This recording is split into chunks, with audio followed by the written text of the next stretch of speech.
Hey, picture this wild mess. By the time that pushy neighborhood boss filed her fake claim on my huge 3,200-acre ranch, I already had the FBI checking out her sneaky $2.3 million underground treasure grab with all the proof ready and her own. Words caught on tape. She figured she was taking from some clueless farmer. Turns out, this farmer had been putting together a big government case. Okay, imagine you're out fixing a fence on land your great-grandpa claimed 60 years ago. The morning fog floats over fields where 3 bunches of your family raised cows. You can smell the fresh grass bundles, hear your black cows mooing far away, feel the crunch of rocks under boots that have stepped this path tons of times. Then you check your mailbox and pull out an official letter that flips everything upside down. Notice of land sale. Your 3,200 acres got sold at a public buy for unpaid neighborhood fees of $847. That's just what happened to Jake Riverside. And what he did after didn't just wreck one bad neighborhood group, it shook up the whole system. What would you do if strangers sold your family's special land while you were working? Drop a comment and tell me where you're watching from, because this tale shows that sometimes the quiet folks strike back the strongest.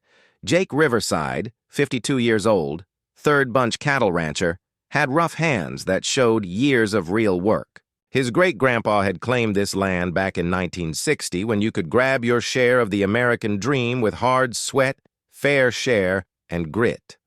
The wavy hills went on forever, cut by a stream that always flowed, spotted with black cows that knew Jake's voice from far off. After his split 2 years ago, Jake shared time between the ranch and his town job fixing big truck engines. The fix-it work paid the bills while the cow business built back up. His 2 teen kids, Emma and Tyler, helped on weekends with fence fixes and feeding. It wasn't fancy, but it was theirs. Then Marlene Whitfield moved nearby. Marlene, 58, came from California 5 years ago with her tech boss hubby and enough bossy ways to run their smart house. She'd bought into Meadowbrook Estates, a bunch of 47 fancy homes built on what used to be the Johnson family's grain fields. In 6 months, she was the neighborhood boss. In a year, she was making life tough for everyone. Those cows are ugly, too. "Look at," Marlene said on her first visit to Jake's porch. Her fancy shoes clicking on old wood like a countdown clock.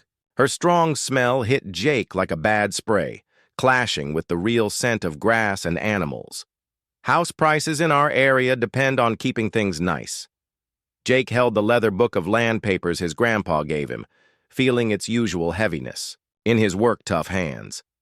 "Ma'am, with respect, your area stops at that fence. This has been cow land since before you were born." But Marlene wasn't hearing it. She was already plotting. The bugging started small. Jake's mailbox got knocked down, twice in 1 month. His cow gate was left open, letting 30 black cows wander on the county road. Nameless complaints poured into county offices about messy farm work and possible health risks. Then came the land checker, looking puzzled as he walked Jake's land, with a location gadget. "Sir, I hate to say this, but our records show parts of your land got changed." "Changed to what? Part of the Meadowbrook Estates neighborhood control?" "Shows here it was updated in 2019 because of, let me check, left behind farm status." Jake almost choked on his evening coffee. The sour taste matched his mad mood as he stayed up till 2 a.m. reading law papers by lamplight. Left behind. He'd been running cows here nonstop for 15 years. He'd paid every tax, kept every fence, filed every farm break. But somehow, crazy as it seems, his 3,200 acres were now listed in county books as part of Marlene's neighborhood kingdom. No warning ever sent. No meeting held. One day his land was his. Next, it belonged to a fancy housing spot that didn't even exist when his great-grandpa first dug in. The smell of truck fuel and morning wet couldn't hide the bad stink of something wrong in the county office. And Marlene, well, she was just starting. "You have 30 days to follow building rules," her next official letter said, "or face $50 fines each day. Your barn doesn't fit and must be taken down or changed to match area rules." Jake stood in the same place where his great-grandpa first looked. over their piece of paradise, watching the sun go down over land that fed 3 family bunches. The cows were calming for night, their soft sounds mixing with wind in tall grass. He didn't know yet, but he was about to find something that changed all. This wasn't about house prices or area rules. This was about cash. Lots of it. And Marlene. Whitfield was ready to steal a man's whole family story to grab it. Marlene wasn't happy just threatening Jake's barn. She was warming up. The bugging grew faster than a summer field fire. First came the stop order letter with the neighborhood's official mark, brought by a server who looked sorry to be there. The letter wanted quick removal of all wrong farm buildings, including Jake's barn, his tool shed, and even his grandpa's first water hole. "Ma'am," the server said, shifting uneasy on Jake's porch. "I've given lots of papers, but this seems odd." The smell of fresh-cut grass from the neighborhood's super-neat shared spots floated over the line like an attack. Jake could hear the steady buzz of their big mowers keeping grass so perfect it looked fake. "Nothing says together like a $500 fine for wrong mailbox color," Jake thought sadly. But Marlene had links. Her hubby, tech boss Bradford Whitfield, knew folks in key spots. In a week, the county checker showed up surprise, clipboard ready, and a frown like he'd seen this before. "Sir, our records say this land got classed as part of Meadowbrook Estate since 2019, Inspector Morrison said, squinting at his tablet with a look of a guy who'd read this play. Jake felt his heart race. "That's impossible. I've paid land taxes. Here 15 years. Morrison turned his tablet, showing Jake the screen. There it was in black and white digital. His 3,200 acres listed under neighborhood control, classed as home farm instead of pure farm. The change dated April 15, 2019. Jake remembered that date. He'd been out with the guard for storm help, except he hadn't. He'd worked at Morrison's. Diesel every day that month, and he had the worksheets to prove it. Here's something Jake's fix-it buddy taught him years ago. When county files get office fixes, they don't need owner tell if the land seems left. Some worker downtown could steal your land with key taps, and you'd never know till too late. "This is a trick," Jake said, quiet, but his voice held 3 bunches of real work. Morrison shrugged, but Jake saw something in his eyes. Guilt? Fear? "I just follow the system, sir. Take it to the county clerk office." Jake's fight back was quick and step by step. If 15 years fixing taught him anything, it was every problem has a fix if you go at it orderly. He hired Kowalski Land Measuring, the same group his grandpa used in the 1960s. Old Pete Kowalski's son ran it now, and he remembered the first markers. "Your great-grandpa set those deep, Jake. Let's see if still there." They were. And when Pete Jr. ran his new location gear along the old lines, something great showed. The neighborhood's precious shared spot, that super neat grass strip between houses and county road, actually sat 50 feet inside Jake's line. "Well, gosh," Pete Jr. said, checking twice. "By the first government claim, the neighborhood built their main way on your land." But here's where Jake's small twist played in. Instead of right away facing Marlene, he did smarter. He checked her past and found she'd been fired from her California People job for an unfair suit. More key. He learned Inspector Morrison lived in Meadowbrook Estates, 2 houses from Marlene. Jake's answer was nicely planned. He filed a counter-gripe about the neighborhood's no-permit rain drain system, then put no-enter private land signs right through their neat entrance. When Marlene's fancy car screeched into his drive, he was set. "You can't put those signs there," she yelled, her voice rising like a squeaky gate. Jake leaned on his truck, holding a folder. "By the first measure, ma'am, your entrance has been sneaking on my land 5 years. But that's not the fun part." He opened the folder showing Morrison's work past and address. "The fun part is how county checkers who live in your group keep finding issues with lands you want to get." Marlene's face went pale. She hadn't thought Jake would link those. That night, Jake called his ex-wife, Patricia. As a law helper, she'd seen enough land fights to spot the way right away. "Jake, this isn't random bug. This is planned title trick. Someone's been setting this long. Outside, his cows were calming for night, but Jake was just starting. The sound of his old truck cooling mixed with the far buzz of the neighborhood's guard lights. Everything looked calm, but Jake now knew he was battling something bigger than small neighbor spats. Tomorrow, he was going to find just how deep this plot went. Marlene didn't like being trapped. Like most bullies, she upped when her trick got called.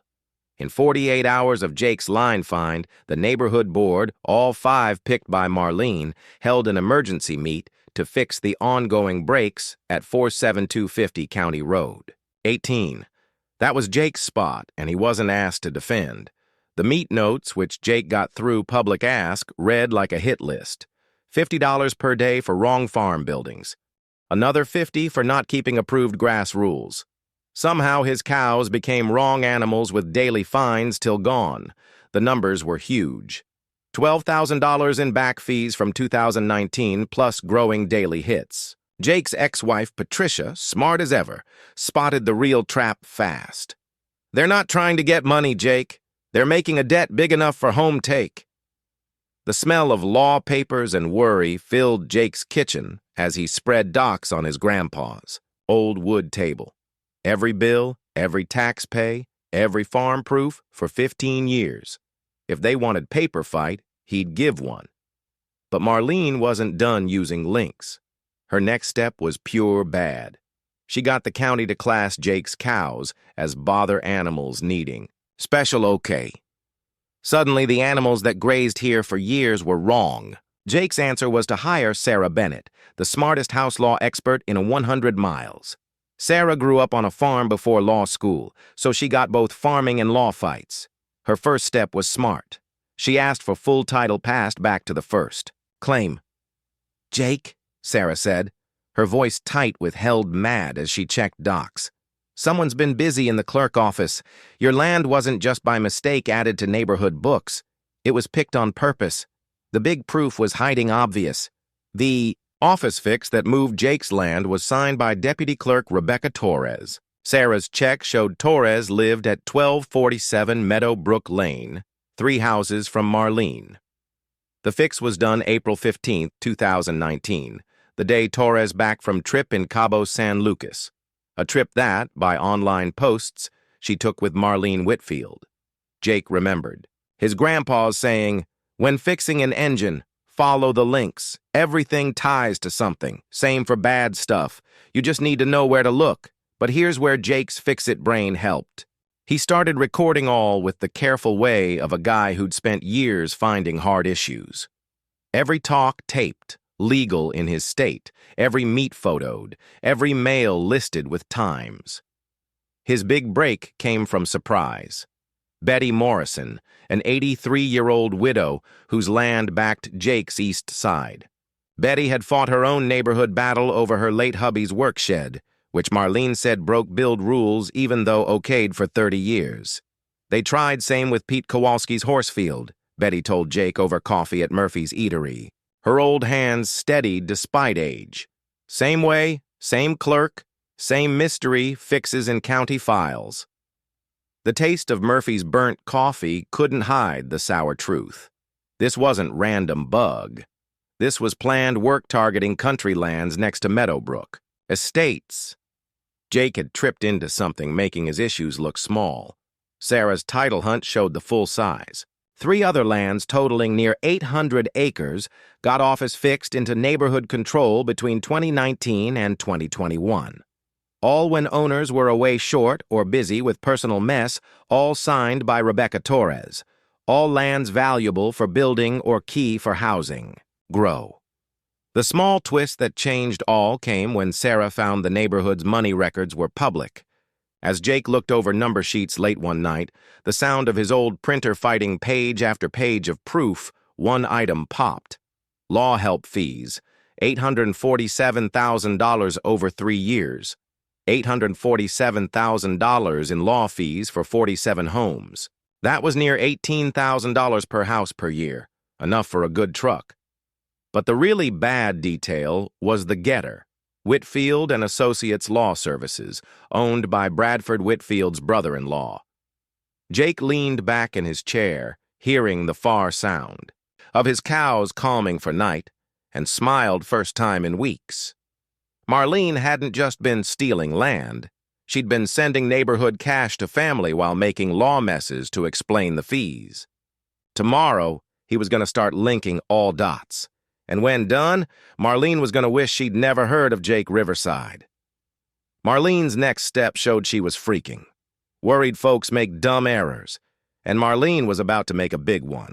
Bradford Whitfield's tech links weren't just show. In days of Sarah's money find, Jake got visits from state fire boss, nature protectors, and even tax folks. All from nameless tips about nature breaks, wrong chemical keep, and hidden farm money. The fire boss found nothing. Jake's fuel tank was right okayed and checked yearly. The nature folks found Jake's cow work actually bettered water through moving grazing, something they said grumpy after testing his stream. But the tax check was made to punish no matter what. Even good payers could get ruined by long government look. Jake's ex-wife, Patricia, watched him sort receipt boxes at his kitchen table, the smell of old paper and worry filling the room. This isn't random, Jake. Someone with big links is trying to wreck you step by step. But Jake had been thinking, like a fixer again. And fixers know when many parts break at once, look for common reason. He hired a private checker, retired road cop named Buck Hawkins, who knew white shirt crimes. Buck's check showed the nice, awful truth. Bradford Whitfield's tech company, Horizon Data Solutions, had teamed with Chesapeake Energy to give Earth data check for underground treasure gets. In simple words, they used space pics and ground studies to spot valuable land for energy pull. Jake's ranch wasn't just on dirt, it was on one of the biggest natural gas spots in the county, worth about $2.3 million over 10 years in pull rights. The ground study done 18 months ago.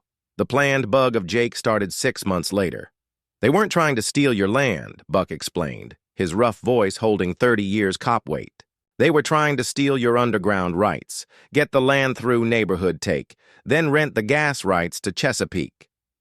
The small twist that locked Marlene's end came from her own big head. During a hot neighborhood board meet that Jake's new pal, Betty Morrison, secretly taped, Marlene lost her cool totally. "We have put too much time and cash in this plan to let some country bumpkin wreck all." Her voice clear on the tape. "Bradford's links at Chesapeake expect those underground rights by December, and we can't have more waits."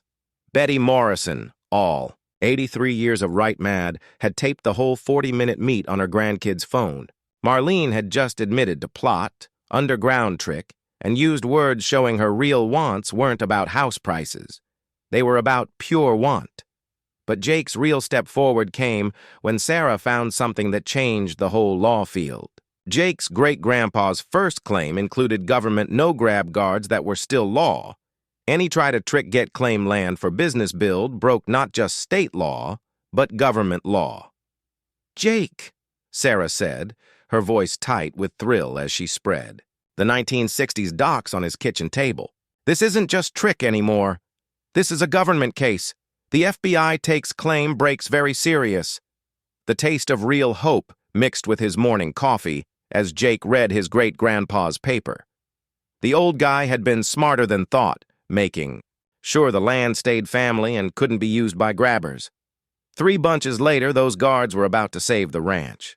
Jake's fight back was quick and crushing. Sarah filed a clear title move to wipe his land paper totally, removing any neighborhood power. She also sued the group for fake claim and try theft. But the end hit was her complaint to the FBI's white shirt crime part about planned claim trick. Meanwhile, Jake grew his team. Pete Kowalski's horse ranch was targeted. Betty Morrison's shed under attack. 3 other country landowners found their spot's mystery fixed into neighborhood without no. They formed what Jake called Quiet the Grudge Squad. 7 landowners with combined 3,000 acres and enough law power to flatten Meadowbrook estates. The community answer was fast and huge. Murphy's Eatery started serving justice coffee with money. To Jake's Law Help Fund, the tool store posted a sign, "We stand with country land rights." Even the local bank boss, whose family farmed here 4 bunches, publicly backed Jake's fight. But the real push came from Surprise, the local paper. Editor Tom Bradley, whose grandpa lost his farm to forced take in the 1980s, turned Jake's tale into a big push. Country landowners fight company land grab ran as front-page series that got picked by Farm News statewide. Marlene was about to learn stealing from farmers in farm area was like poking a bee home with a stick, and Jake was just warming up. The call that changed all came on a Tuesday morning while Jake was welding a broken gate part. Sarah's voice buzzed through his phone with held thrill. "Jake, you need to sit for this. My title hunt just went back to the first government land give, and what I found will blow your mind." Jake set down his welding tool, the sharp smell of hot metal mixing with morning wet as he walked to his truck. "What kind of blow my mind?" "The underground rights kind. Your great-grandpa's claim doesn't just include top land. It includes all under. Oil, gas, coal, all. And Jake, there's a ground study from 18 months ago showing huge natural gas under your land." The world seemed to tip a bit as Jake took this in. His great-grandpa, a guy who'd never owned fancier than a Ford truck, had by chance locked underground rights worth millions. How much we talking? Safe guess, 2.3 million over 10 years if gas. Rights leased right, but here's the catch. Someone else already knew. Sarah's check uncovered the real plot. Horizon Data Solutions, Bradford Whitfield's tech company, had been hired by Chesapeake Energy to spot lands with high-value underground spots using space ground check. Jake's ranch flagged as top get target in a report 15 months ago. The planned bug hadn't been random mean rule. It had been business spy followed by tri-theft on huge scale. "They weren't trying to steal my farm," Jake said slow, understanding rushing like cold water. "They were trying to steal my great-grandpa's story and turn it to their old age fund." But the find got worse. Buck Hawkins' check showed Chesapeake Energy had already made early pull plans for Jake's land. The plans included way roads, dig spots, and pipe links, all thinking OWN would move to Meadowbrook Estates Build Company by January 2025. Marlene hadn't been playing neighborhood games. She'd been doing a multi-million-dollar steal hidden as house area care. The feeling hit Jake like a real punch.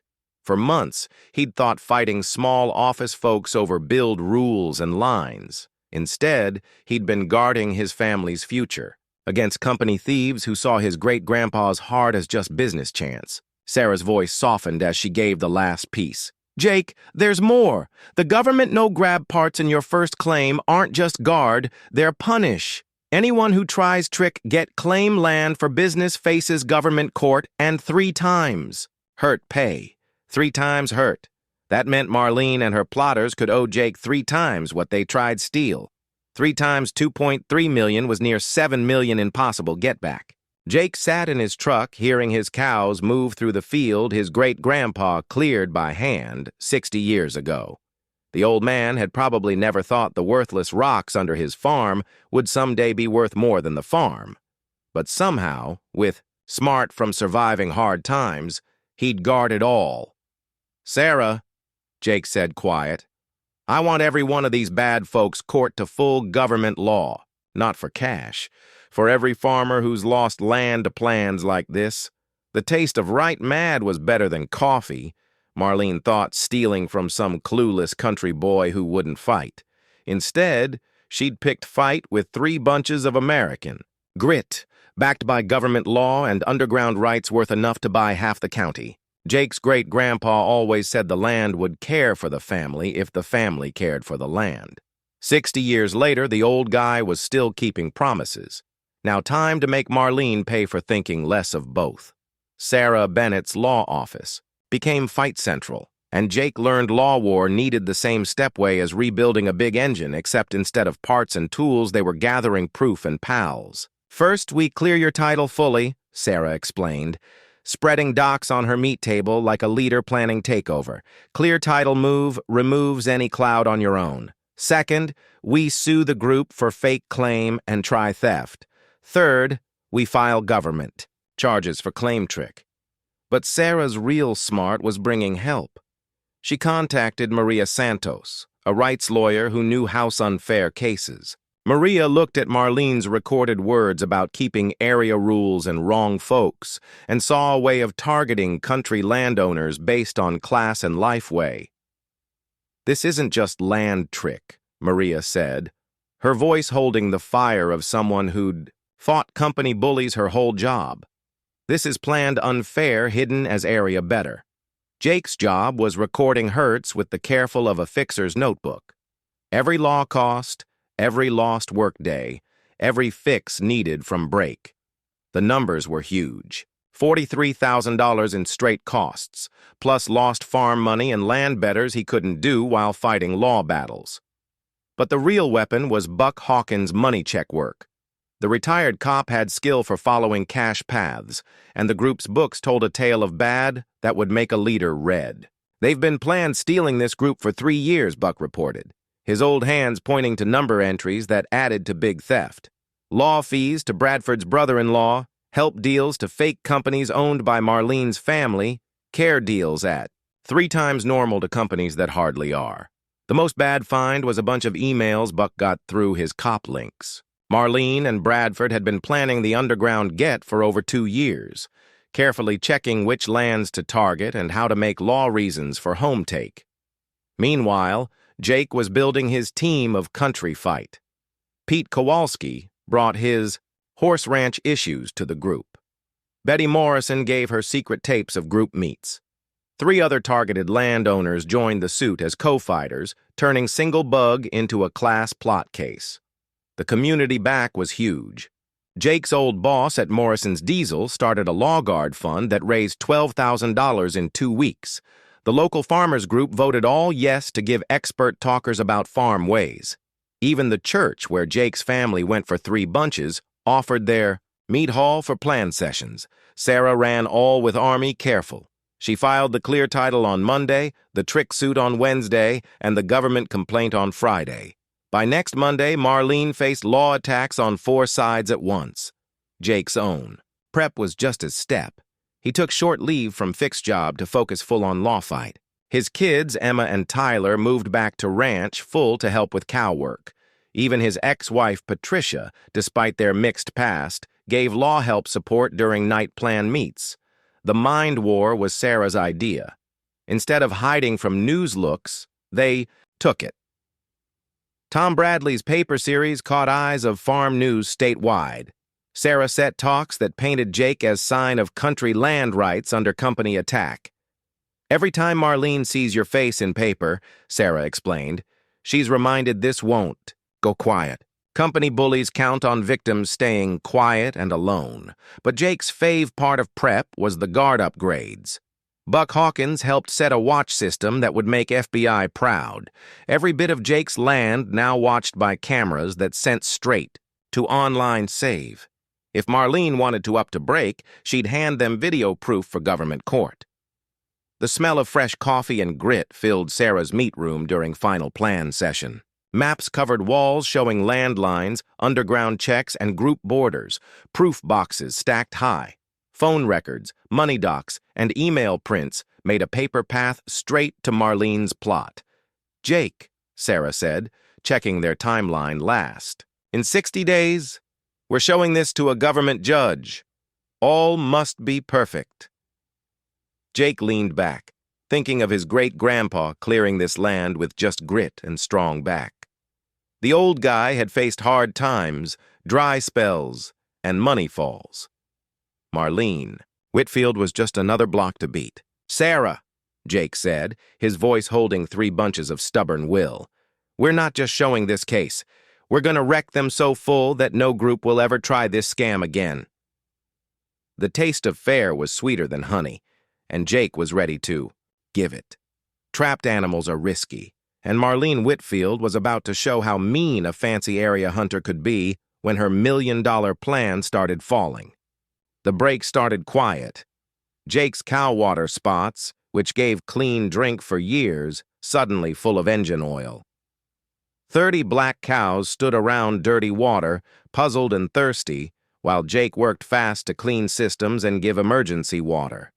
But Jake had learned from Grandpa's tales about old land fights. Worried folks up and up leaves proof. Every dirty spot photoed. Every gallon ruined water noted. Every animal doc bill for cow health checks carefully listed. The fence cutting came next. Jake woke to find his east line cut in 3 spots, letting his whole herd on County Road 18 at 5 morning. The sound of big trucks braking to miss cows was the kind of wake that ages a guy 10 years in 10 seconds. Buck Hawkins' cameras caught all. At 2:17 a.m., a dark-clothed figure carefully cut fence wire with cutters.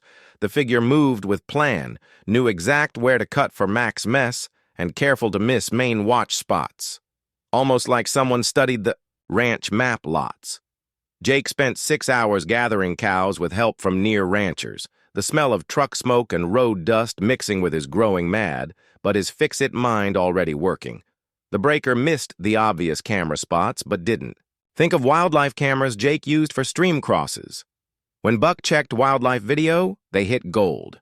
Bradford Whitfield's fancy car, plate clear, parked on County Road at 2:15 a.m. Bradford himself, tech boss turned night fence cutter, climbing through Jake's field with cutters and light. "Newbie," Buck said, watching the clear video of Bradford's wrong enter. 20 years boardrooms made him forget crime needs skill. But Marlene wasn't done. Nameless tips flooded tax folks about Jake's hidden farm money. Nature gripes claimed illegal dump in stream. Fire safe breaks said wrong gas keep. Each gripe needed official checks, law answers, and time Jake couldn't spare. The small twist came when Jake saw the gripeways matched Marlene's company people job past perfect. She was planned filing every kind of rule bug she'd learned in California work, trying to bury Jake with office war. Jake's fight back was nicely simple. Instead of guarding each gripe alone, he noted the way. Sarah filed a government bug suit, showing 23 separate fake gripes in 6 weeks, all trackable to Marlene through online addresses and filing ways. But Marlene's worry reached new highs when she tried straight bribe. County checker Morrison found an envelope with $5,000 cash under his truck window, with a note saying Jake's barn might fail check by mistake if Morrison needed trip cash. Morrison, already worried about his tie to plan, right away called sheriff. The cash photoed, fingerprinted, and tracked to bank pull from Marlene's own account. Her writing check confirmed what all knew. Marlene had just done a big crime while under government check. Jake's 17-year-old son, Tyler, proved surprise helpful. With electronic war, growing with smartphones made him natural worry about digital private. When Tyler saw their home net slow weird, he found someone watching their wireless from a van parked on county land. "Dad," Tyler said, showing Jake his laptop screen with net flow check. "Someone's been reading our emails for 3 weeks. Buck's check showed the van belonged to a private checker group hired by Horizon Data Solutions. Bradford had ordered pro watch of Jake's law plan, hoping to stay ahead of the government check. But here's what Bradford hadn't thought. Government checkers don't like private folks messing with ongoing crime cases. When Sarah told the FBI about the electronic watch, Bradford's tech company became target of its own government check for blocking fare. The community answer to the growing break was fast and huge. Local ranchers began watching Jake's land in turns. Murphy's Eatery started saying no service to anyone tied to Meadowbrook Estates. The tool store owner posted a sign, group board not welcome. Jake stood in his kitchen hearing police radios buzz as deputies checked the latest mess. The sour taste of dirty coffee reminded him Marlene was ready to poison his cows to steal his land. But every crime she did was another nail in her law box. "Tyler," Jake said, watching his sons smartly safe their computer net.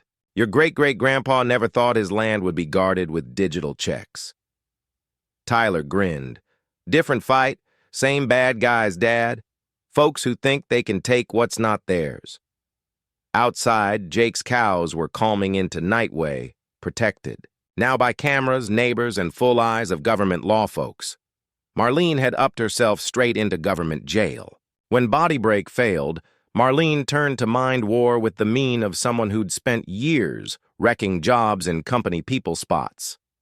The name attack started with fake online faces spreading tales about Jake's dangerous, crazy, and past of hitting. Nameless posts claimed he'd threatened Marlene with body hurt, that his split was from home bad, that his cow work was front for wrongdoings. Each lie was carefully made to sound real to folks who didn't know Jake.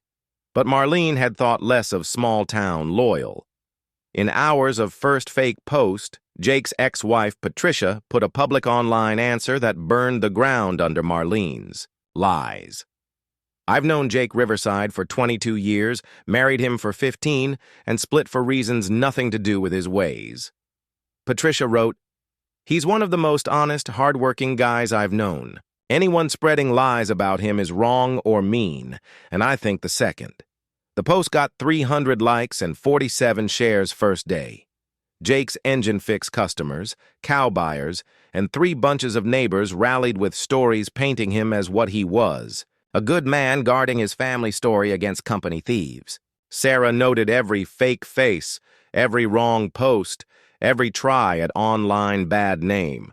Online stalking and bug carried big punishments, especially part of ongoing government check. Marlene was building her own jail time, 1 lie each, but the most risky up came when Marlene started targeting Jake's kids. Nameless calls to Kid Protect Services claimed Emma and Tyler lived in unsafe spots on the ranch. The gripes said not enough watch, risky farm tools, and open to unstable dad. The Kid Protect check was full and pushy. Social workers talked to kids at school, checked every building on ranch, and asked neighbors about Jake's parenting. The smell of fear and office push filled Jake's kitchen as he answered endless questions about his kids' good. Emma, now 18 and fierce with guard mad, taped her check with OK. "My dad is the most responsible I know," she told the worker. "Anyone saying else has never seen him work 18-hour days to keep food on table and cows healthy." The kid case was thrown, out in 2 weeks, but the hurt was done. Jake had to hire a family law expert, miss work for talks, and explain to his kids why strangers questioned their safe. The feeling cost was just what Marlene wanted. Jake's counterplan was pure smart. Instead of hiding from the bad talk push, he took open. Tom Bradley's paper ran a story about a day in Jake Riverside's life, with pics of him working cows, fixing tools, and helping kids with homework. The article's strongest moment came when Tyler, 17 and grown beyond years, spoke straight to camera. "People lying about my dad because he won't let them steal our family land. That tells all about who's right and wrong." But Marlene's last worried move showed just how deep the bad ran. She offered Jake a deal of $50,000 to drop all suits and quiet move the underground rights to Meadowbrook Estates Build Company. The offer came through a middle guy, a lawyer Jake never heard, standing for worried area folks who wanted to avoid long court. $50,000 for underground rights worth $2.3 million. The insulting low offer proved Marlene still thought dealing with clueless farmer who didn't get his land's worth. Sarah's answer was great. She set a news talk to address the group's deal offer, then asked every news spot in 100 miles. The sight of Jake standing front of his great-grandpa's barn, saying no to small cash for his family story, made headlines. Across 3 areas, $50,000 for $2.3 million in underground rights, Jake said into cameras, his voice holding 3 bunches of stubborn pride. "That's not a deal. That's final proof they've been planning to rob me from start." The small twist that locked Marlene's end came from her own worry. In a taped phone call to the middle lawyer, a call Buck Hawkins guessed and legally caught, Marlene lost control fully. Just threaten him with broke, her voice clear and no mistake. Threaten his kids' school funds. Threaten all he owns. Bradford's. Links at Chesapeake are getting no patience, and we need those underground rights moved before the government check gets deeper. Bradford Whitfield finally got what his wife cost them. In 24 hours, he filed for split and hired his own lawyer. Horizon Data Solutions put out public words cutting the company from any group doings. Even Marlene's own board folks began quitting to avoid crime blame. Jake stood in his field that night watching his cows graze calm under a sunset his great-grandpa saw thousands times. The taste of win was sweet, but the fight wasn't over. Tomorrow, the whole area would see Marlene's last public shame. The county bosses' meet on October 15th wasn't just about land rights. It was about fair, and half the area came to see. The office steps packed by 7 a.m., 2 hours before start. Farmers in clean work shirts stood next to fancy house families, all joined by simple idea that stealing land was wrong, no matter who. 3 local TV spots set cameras, their tellers talking to anyone ready to share about the group mess that shook country America. Jake came early with Sarah, both carrying proof boxes that stood for months of careful prep. The smell of fresh coffee and worry energy filled the office hall as backers wished luck. Betty Morrison, 83 and fierce as a tough animal, patted his arm with hands that worked this land longer than Marlene alive. "Your great-grandpa would be proud, son," she said, her voice holding the power of someone who'd lived through hard times. 2 wars and countless office fights. Marlene came 15 minutes late with costly suit and a lawyer who looked like he cost $500 an hour. Her usual sure was cracking, dark rings under eyes, hands that shook a bit as she set papers, the worried look of someone who knew walls closing. The boss's room was standing only. County Boss Williams, whose family farmed here 4 bunches, called meet to order with unusual formal. "We're here to check claims of wrong land book changes and possible misuse of group power over farmland." Sarah's show was crushing in step. She started with timeline, how Jake's land mystery added to group books in 2019 without tell. She showed the fake reason, claims Jake absent when he could prove worked every day that month. She revealed the cash reason, $2.3 million in underground rights that Chesapeake Energy expected to get through group home take.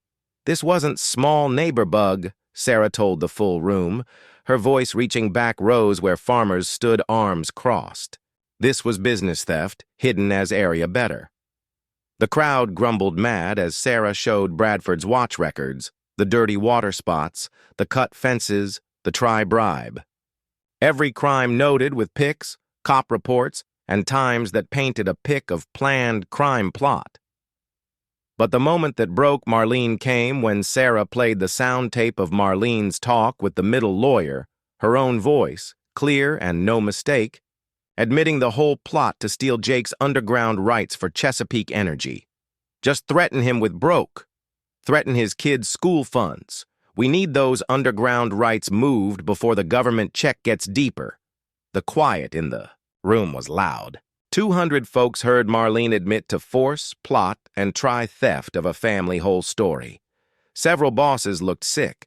The costly lawyer by Marlene was fast writing notes, probably figuring how quick to leave the case. Marlene tried to save the unsavable. She stood, her voice climbing to that known yell that had scared the area for months. "This is a witch hunt. Jake Riverside is unfit landowner who doesn't keep area rules. His farm doings don't fit with house building." The mean undertones were clear. Jake stood for all Marlene hated about country life. Real work, family steady, free from company control. Her mask had fully slipped, showing the pushy mean under. That's when government agent Rebecca Torres stepped from room back. Not the county clerk Rebecca Torres. This was FBI Special Agent Torres, who'd been checking the case for 3 weeks. "Mrs. Marlene Whitfield," Agent Torres said, her badge clear as she went to the bad side table. "You're under grab for plot to do trick, try theft of government claim land, and break of the Racketeer Influenced and Corrupt Groups Act." The room blew up. Camera flashes lit as handcuffs clicked around Marlene's wrists. Her costly lawyer already backing, clearly wanting no tie to a government big crime fighter. The crowd's cheers loud enough to shake old office windows. But Jake's words made the moment legend. Standing at the speak spot with 3 bunches of quiet honor, he looked straight at cameras. "This was never about me versus the group," he said, his voice steady and strong. This was about guarding every American's right to own land without fear of company theft. My great-grandpa claimed this land with just grit and real work.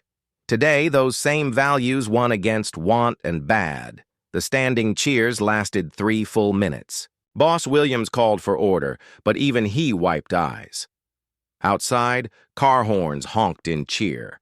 Inside, Marlene led away in cuffs, while cameras caught every shame step. Fair had been given with full government force, seen by all who mattered and taped, for history. 6 months later, Jake stood on the same hill where this tale started.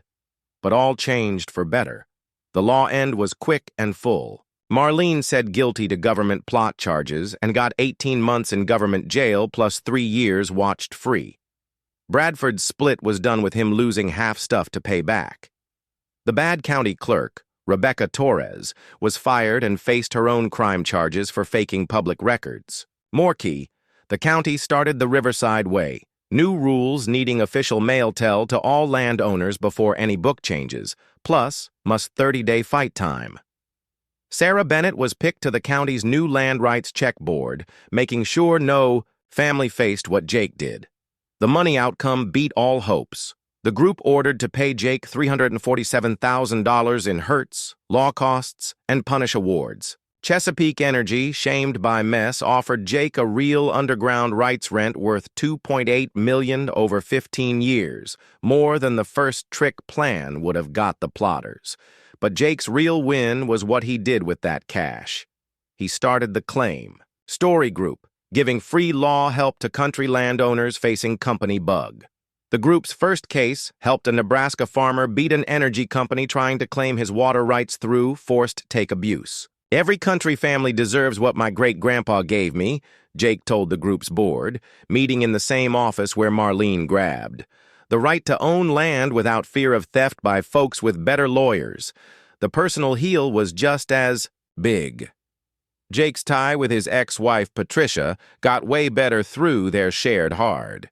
She'd seen him at best under big push, guarding not just land, but ideas. Their kids, Emma and Tyler, gained new respect for their dad's quiet, strong, and family. Deep roots. Jake cut his fix work to part-time, focusing on growing cow work with his underground money. The ranch now held 50 top black cows with plans for natural okay and straight-to-buyer meat sales. Emma, now in college studying farm law, planned to join Sarah's work after finish. The wider hit reached the state lawmakers. Lawmaker Patricia Hawkins, whose family lost farm to company trick, brought the Country Land Guard Act. The bill needed tell to landowners before book changes, made fight ways for argued group power, and set hard punishments for trick land gets. Jake talked at the State House, sharing his tale with makers who knew country votes depended on country land rights. The bill passed all yes, with Marlene's jail pick shown big during floor talks about company land theft. But Jake's fave outcome was the yearly Freedom Ranch Days Fest held every October on his land. What started as cheer of his law win became area habit, celebrating country values and land rights. Local families brought picnic food, kids learned about cow ranching, and live music echoed across the same fields Marlene tried to steal. This year's fest drew over 800 folks. Tom Bradley's paper covered it as cheer of fair given. Local leaders made talks about guarding family farms. Sarah Bennett honored as Country Lawyer of Year by State Law Group. The Nature Save deal Jake set guarded 500 acres forever, making sure his great-grandpa's land never split into shop strips or fancy houses. The Save plaque read simple, kept for future bunches by the Riverside family, American farmers since 1960. Standing on his hill at sunset, Jake could see cows grazing where Marlene planned gas holes, kids playing where she'd thought business, build, families cheering where she'd plotted company theft. The sweet smell of wind mixed with real farm scents, grass bundles, cows, and the rich dirt his great-grandpa trusted him to guard. His phone buzzed with a message from a farmer in Oregon, facing like group bug. Sarah's work was growing nationwide, handling farm rights cases from coast to coast. The group had funded 12 Win Guards against company land grabs in 6 states. Jake smiled, thinking about his great-grandpa's promise that the land would care for the family if the family cared for the land. 60 years later, that promise was still keeping itself. Now it's your turn. Drop a comment telling us your worst group mess and if this tale gives you hope for fighting back against small tyrants. Hit that subscribe button if you love seeing the little guy win against bad systems, because we've got more land rights fights coming your way. After all, American land belongs to American families, not company thieves. That's all for today's Group Madness. If watching Fair Serve Itself made your day, smash that like button, share your thoughts down below, and make sure you're subscribed. More wild neighbor showdowns are just around the corner.